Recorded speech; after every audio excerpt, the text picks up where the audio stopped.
राऊत साहेब, इथं अनेक लोकांना फोन आले. आता सुद्धा या तालुक्यामध्ये काही गावांमध्ये जेवण दिलं जाते का, तर इथं लोक येऊ नये म्हणून. पण इथली लोक काय साधी आहेत काय? अहो, मालोजी राजांचं वास्तव या तालुक्यामध्ये होतं.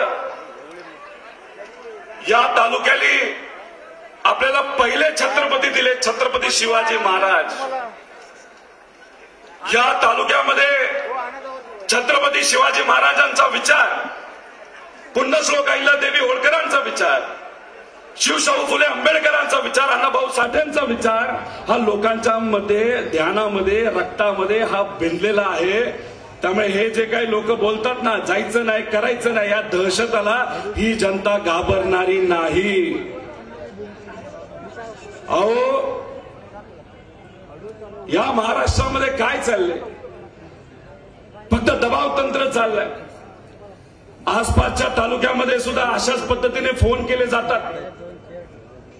मुलांना नोकरीवरनं काढलं जातं, धमक्या दिल्या जातात. आणि हे धमक्या देणारे कोण आहेत? तर ही मलिदा गँग आहे. मलिदा गँग, मलिदा गँग माहिती ना काय असतात? ठराविकच लोक असतात, त्यांनाच काम मिळतात, त्यांचंच भलं होतं, बाकी काही होत नाही. खरं तर आज आपण बघितलं तर आज हुतात्मा दिवस. शहीद भगतसिंग, शहीद सुखदेव, शहीद राजगुरू यांनी आपल्या लोकांसाठी, आपल्या देशासाठी, आपल्या मातीसाठी बलिदान दिलं. त्यांच्या विचाराला, त्यांच्या त्यागाला मी अभिवादन करतो. पण हा ब्रिटिश विचार काय होता? एक तर हा विचार अहंकारी होता. यांना फक्त नफेखोरी माहित होती. इथे असणाऱ्या मातीला, इथे असणाऱ्या लोकांना अडचणीत आणायचं आणि मग त्याच्यातून फक्त नफेखोरी करायची. तोडा आणि फोडा हे जे राजकारण आहे हे नवीन नाही. हे कधीपासून आहे? ते ब्रिटिश काळापासून आहे. ब्रिटिश गेले आणि या देशामध्ये आता नवीन कोण आलं तर बीजेपी आलंय. बीजेपीने पण तेच सुरू केले, तोडाफोडा. काल परवा मला माहित नाही, तर एक भाजपचे फार मोठे नेते आले होते. नाव काय त्यांचं मी विसरलो. तुम्हाला माहितीये का? अहो, असं हे नाव कुणी दिलंय त्यांना मला माहित नाही. कुणी दिलंय नाव? हे आम्ही तरी दिलेलं नाही. हे नाव कुणी दिलंय? आता दादा कुठे आहेत? कोणाबरोबर आहेत? अरे वा वा वा, जुन्या गोष्टी सहज विसरून जाता. म्हणजे तुम्ही कोणाबद्दल टीका करत होता, कोणाच्या विरोधात टीका करत होता, हे तुम्ही विसरला? विसरून जाणारच ना तुम्ही. ज्या व्यक्तीला आपल्याला राजकारणात आलं, ज्या व्यक्तीमुळे आपण मोठं झालो, ज्या व्यक्तीमुळे पवार कुटुंबाला नाव मिळालं या देशामध्ये, त्या व्यक्तीला सत्तेसाठी, स्वार्थासाठी जर तुम्ही सोडत असाल तर मग हे विरोध तुम्ही जे भाजपच्या विरोधात केलेले हे तुम्ही तर नक्कीच विसरून जाल. अहो, हे जे काय चंद्रकांत दादा पाटील काय बोलले, कोणाला संपवायचंय त्यांना? राजकीय दृष्टिकोनातून आदरणीय पवार साहेबांना त्यांना संपवायचं हे बोलले होते का नव्हते? त्यामुळे जे आपले, त्यांची चूक आहे का नाही हे मला सांगता येणार नाही. मी एवढा मोठा नाही, मी लहान कार्यकर्ता आहे. पण एक गोष्ट तुम्हाला सर्वांना सांगतो, आपल्याच लोकांना तिकडे घेऊन त्यांच्या खांद्यावर बंदूक जर कोण ठेवत असेल तर हे भाजपचे लोक ठेवत आहेत. अहो, 50-60 वर्ष या राज्यामध्ये भाजपला काय आणता आलं नाही, सत्ता येता आलं नाही. त्याचं मुख्य कारण कोण असेल तर ते आदरणीय पवार साहेब आहेत. काँग्रेसचा विचार आहे, राष्ट्रवादीचा विचार आहे. आणि आज आपल्याला साथ देण्यासाठी बाळासाहेबांच्या विचारांनी चालणारी, उद्धव ठाकरे साहेबांच्या मार्गदर्शनाने आज काम करणारी आपली शिवसेना सुद्धा आपल्या मदतीला आहे. आणि मग हे जे विचार आहेत, हे विचार भाजपला गेल्या 50 वर्षामध्ये संपवता आले नाहीत. आणि जे 50 वर्षात जमलं नाही ते आपल्याच लोकांच्या माध्यमातून इथं केलं जातंय. खांदा आपल्याच लोकांचा. बंदूक भाजपची, गोळी भाजपची आणि निशाणा कोणावर? तर पवार साहेबांवर. हे आपण खपून घेणार का? खपून घेणार का? हे भाजपचे षडयंत्र आहे विचार संपवण्याचा. जो विचार आपण सर्वांनी जपला, ज्याला ताकद दिली, आदरणीय पवार साहेबांनी नेहमी नेहमी आपल्या सर्वांचा विचार केला आणि विकास करत असताना एमआयडीसी इथं आणली, बिल्ड कारखाना इथं आणला, वालचंदनगर कारखान्यात जेव्हा जेव्हा अडचण आली तर ती अडचण कुणी सोडवली असेल तर ते आदरणीय पवार साहेब आहेत. इथं असणाऱ्या ऊस उत्पादक शेतकऱ्याला पूर्वीच्या काळामध्ये जेव्हा अडचण येत होती तेव्हा साहेबांनी पुढाकार घेतला. बँकेचं लोन असेल, एथेनॉलचं धोरण असेल, साखरेचे भाव पडल्यानंतर त्या साखरेला भाव कसे मिळतील आणि आमच्या इथं असणाऱ्या शेतकऱ्याला 4 पैसे उसाला कसे मिळतील यासाठी आदरणीय पवार साहेबांनी नेहमी नेहमी प्रयत्न केलेले आहेत. त्या काळामध्ये बीजेपीचा कारखाना असू द्या नाही तर दुसऱ्या कुठल्याही पक्षाचा नाही तर आपला कारखाना असू द्या, त्यांना नेहमी नेहमी मदत करण्याची भूमिका ही आदरणीय पवार साहेबांनी घेतली. का? कारखाना कोण चालवतं याच्यापेक्षा कारखाना कोणाचा म्हणजे लोकांचा आहे. इथल्या लोकांचा जर कारखाना असेल, इथल्या शेतकऱ्याचा कारखाना असेल तर त्याला मदतच केली पाहिजे. या भूमिकेमध्ये पवार साहेब हे नेहमी नेहमी राहिलेत. ह्याला विकास म्हणतो. शाळा उघडणं असेल, आरोग्याच्या बाबतीत काम करणं असेल, ह्याला आपण विकास म्हणतो. आजच्या काळामध्ये जे आपल्याकडे होते आणि आज सत्तेत गेला त्यांचा विकास फार भन्नाट आहे हो. काल सकाळी मी एक प्रेस कॉन्फरन्स घेतली. प्रेस कॉन्फरन्समध्ये 2 मुद्दे घेतले. आदिवासी समाजाच्या मुला मुलींचे घेतले आणि एससी समाजाची जी मुलं मुली कॉलेज आणि शाळेमध्ये आज राहतात, हॉस्टेलला शिकतात, त्यांचा आहाराचा आणि दुधाचा विषय घेतला होता. आता या दोन्ही विषयामध्ये कुणी राजकारण केलं पाहिजे का? कुणी मलिदा खाल्ला पाहिजे का? अहो, या दोन्ही करारामध्ये जे नेते आपल्याकडे होते आणि आज सत्तेत गेलेले आहेत त्यांच्या मित्रांच्या कंपनीला 100 कोटीचा मलिदा तिथं मिळालेला आहे आणि हे सगळे पुरावे तिथं आम्ही सगळ्यांनी मिळून दिलेले आहेत. अहो, दुधाचा भाव आज तुमचा किती आहे? किती आहे? 100 आहे का 140 आहे? किती आहे? अहो, काल एक अशी कंपनी जे आपल्याकडे होते आता पलीकडे गेलेत, त्यांच्या मित्राच्या कंपनीला दुधाचा करार किती रुपयाचा मिळाला माहितीये? 143 रुपये. आणि त्याच्या एका लिटर मागे त्यांना किती नफा आहे? 70 रुपये एका दुधाच्या लिटर मागे. 70 रुपये. तुम्हाला विकासच करायचा होता ना, मग द्या ना आमच्या शेतकऱ्याला 10 रुपये 15 रुपये असंच डायरेक्ट अटीतटी न टाकता. दुधाचे भाव जे 25 आहेत न्या 40 वर. ह्याला आम्ही विकास म्हणतो. स्वतःच्या एखाद्या जवळच्या कंपनीला 70 रुपयाचा नफा, 80 कोटीचा नफा देऊन तुम्ही तिथं जाऊन जर म्हणत असताल पवार साहेबांनी आम्हाला काय दिलं, पवार साहेबांनी तुम्हाला काय दिलं हे आम्हाला माहित नाही, कदाचित लोकांना माहिती आहे. पण पवार साहेबांनी नेहमी नेहमी शेतकऱ्याचा विचार केला. दुधाची अडचण होती तेव्हा काय केलं साहेबांनी? दुधाची पावडर भारताच्या बाहेर नेलं, महाराष्ट्राचं दूध महाराष्ट्राच्या बाहेर नेलं आणि नंतर आपल्याला तिथं मदत ही भावाच्या बाबतीत होत होती. अहो, समाज कल्याणच्या कॉन्ट्रॅक्टमध्ये कोल्हापूरचा एक नेता जो आदरणीय पवार साहेबांबरोबर होता त्यांच्या कंपनीला 200 कोटीचा मलिदा मिळाला. 200 कोटीचा. म्हणजे हा तुमचा विकास? अरे फक्त नेत्याच्या बाबतीत चाललंय असं नाही. मला एक पत्र मिळालं आल्या आल्या. हे पत्र आहे स्वाभिमानी इंदापूरकर. काय सांगितलंय म्हणजे मी ऐकूनच वेडा झालो. ते म्हणाले इथं विकासाची कामं आली पण प्रत्येक कामामध्ये 20% कमिशन घेतलं जातं. 20% कमिशन. किती? खरं का खोटं आहे?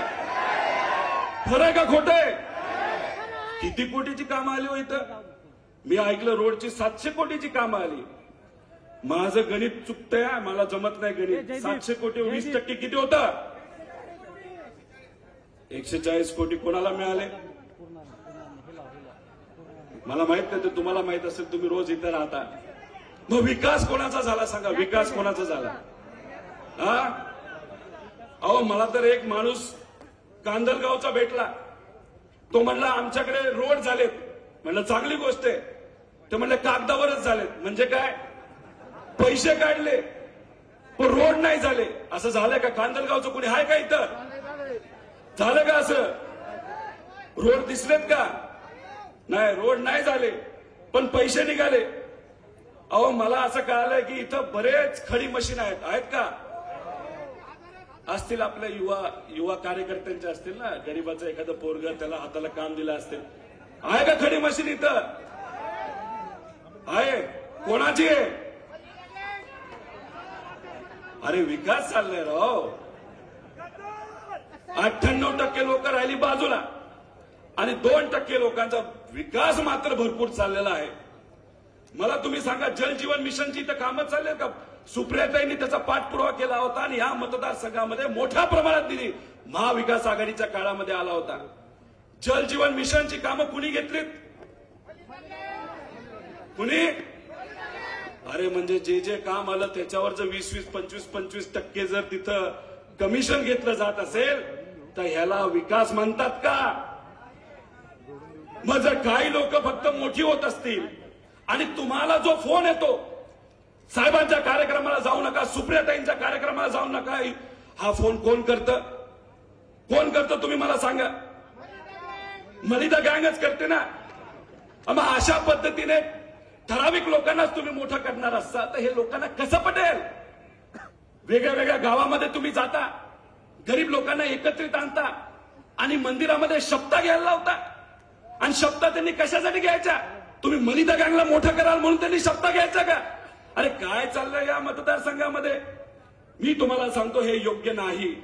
स्वतःचा विचार केला पाहिजे. अहो, तुम्हाला फोन येतात, तुमच्यावर कारवाई होती, मग आमच्यावर कारवाई होत नाही का? इथं राऊत साहेबांवर कारवाई झाली नाही का? किती महिने ते जेलमध्ये होते का नव्हते? कोणासाठी होते? तुमच्या आमच्यासाठी होते.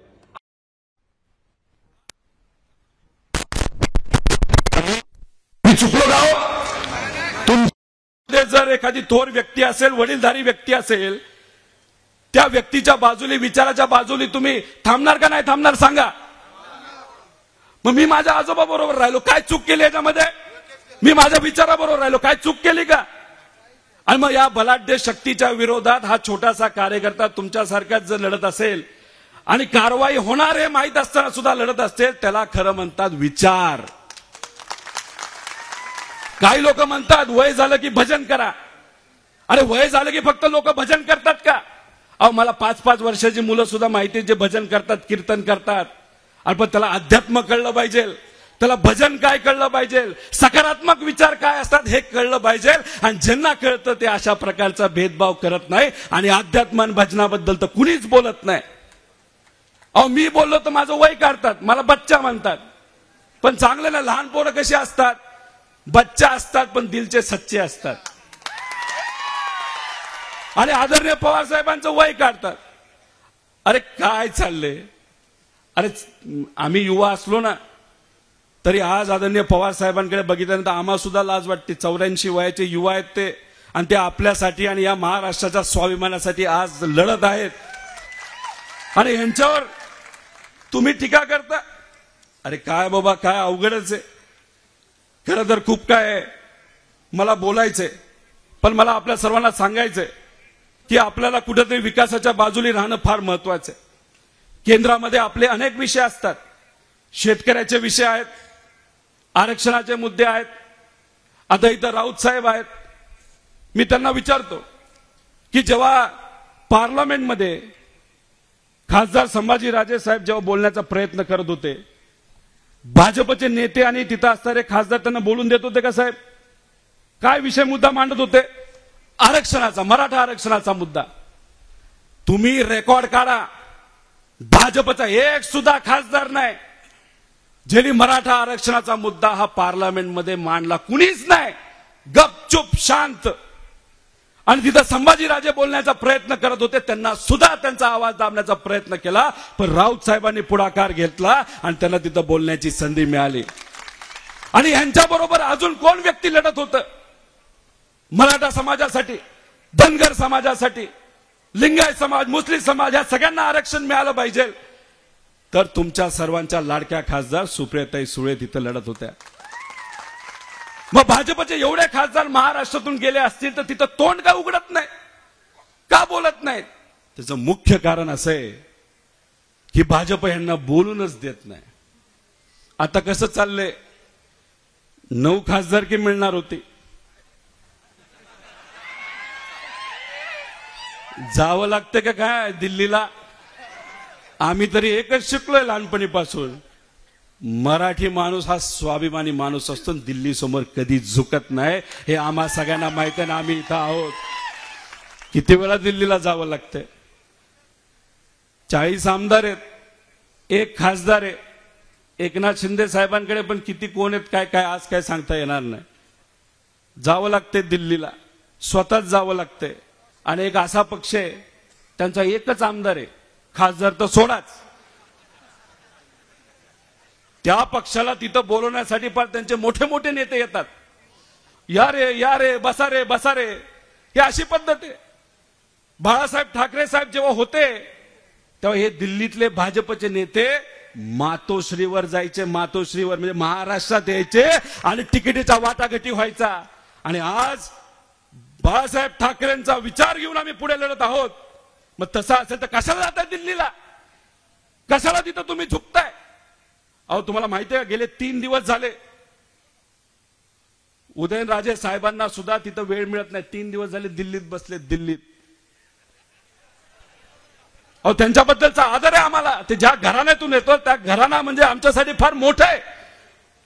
पण त्या घराण्यातल्या एका व्यक्तीला तुम्ही 3 दिवस तिथं बसवता आणि एक आमदार असणाऱ्या पक्षाला तुम्ही एवढं महत्व देता, त्यातून काय संदेश देण्याचा प्रयत्न तुम्ही करत आहात? तो जो कुठला संदेश असेल जो लोकांना कळायला पाहिजे तो कळालेला आहे. आणि या लोकसभेला तो संदेश मनामध्ये घेऊन ही लोक लढणार आहेत. कारण तुम्ही आमचे नेते घेऊ शकता, पण आमचा स्वाभिमान आणि महाराष्ट्रातली ही जनता घेऊ शकत नाही तुम्ही.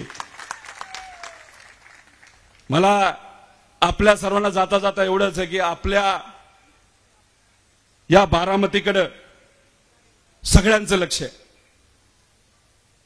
अख्ख्या देशाचं लक्ष आहे. तुमची जबाबदारी का मोठी एवढं थोडक्यात मी सांगतो. आपण सर्वांनी कुठला विचार जपला? पुरोगामी विचार जपला. शिवशाहू फुले आंबेडकरांचा विचार जपला. पुण्यश्लोक अहिल्यादेवी होळकर अण्णाभाऊ साठे ह्या सगळ्यांचा विचार जपला. ह्यालाच तर आपण म्हणतो ना पुरोगामी विचार.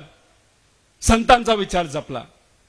आणि आज तिथं जर भाजप कुटुंब फोडत असेल, पार्टी फोडत असेल, आपल्याच एका व्यक्तीला तिकडे घेऊन जात असतील आणि इथं आपल्या पुरोगामी विचाराला आणि पवार साहेबांना आणि पवार साहेबांच्या विचाराला जर हरवण्याचा प्रयत्न इथं या बारामतीमध्ये करत असतील, तर मग ही लढाई नेत्यांची आणि पदाधिकाऱ्यांची आहे का लोकांची आहे? कोणाची? हात वर करून जा. लोकांची आहे का नाही? अरे काय राव, पुढचे सगळे हात वर करतात, मागचे तर करतच नाही. हात वर करून सांगा, ही लोकांची लढाई का पदाधिकाऱ्यांची लढाई आहे?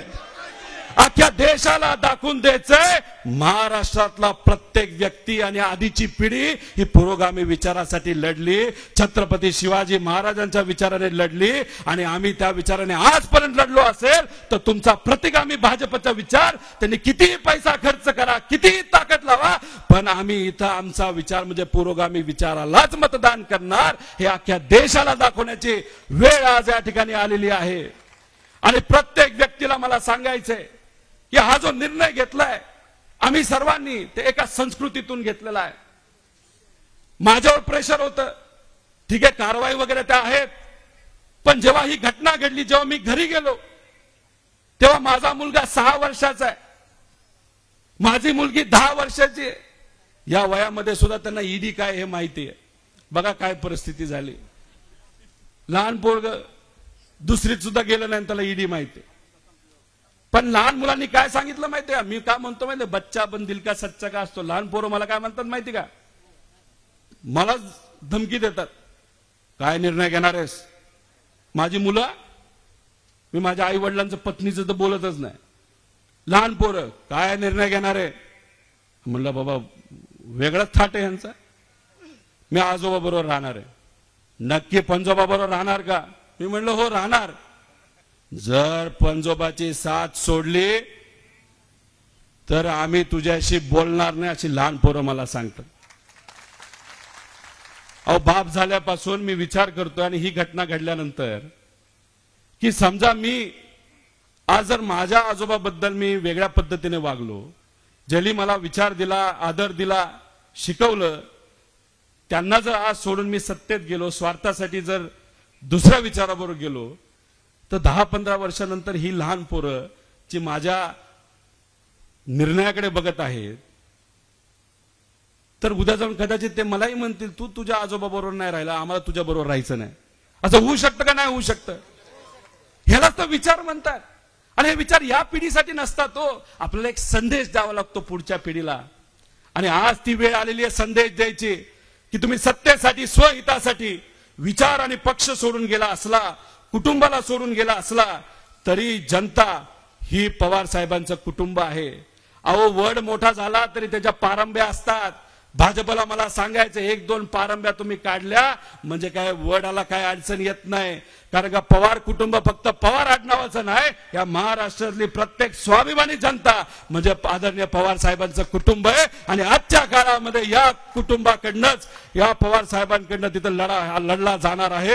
हे येत्या काळामध्ये आपल्या सर्वांना बघायला मिळेल. पैसा ताकद किती असली तरी एकच गोष्ट तुम्हाला सांगतो, लोकांची ताकद ही मोठी असते. आणि या तालुक्यामध्ये जर तुमचा आवाज दाबण्याचा प्रयत्न तुम्ही केला तर एक व्यक्ती नाही तर एक मलिदा गँगचा कार्यकर्ता तिथं आवाज दाबेल. तिथं 100 लोक एकत्रित या. आणि तुम्हाला इथं सांगतो, हा तुमचा कार्यकर्ता तुमच्या बरोबर आहे, सुप्रियाताई तुमच्या बरोबर आहे आणि आदरणीय पवार साहेब अख्ख्या महाराष्ट्राबरोबर आहे. एवढंच या ठिकाणी सांगतो आणि थांबतो. जय हिंद, जय महाराष्ट्र, जय स्वाभिमान. एबीपी माझा, उघडा डोळे बघा नीट.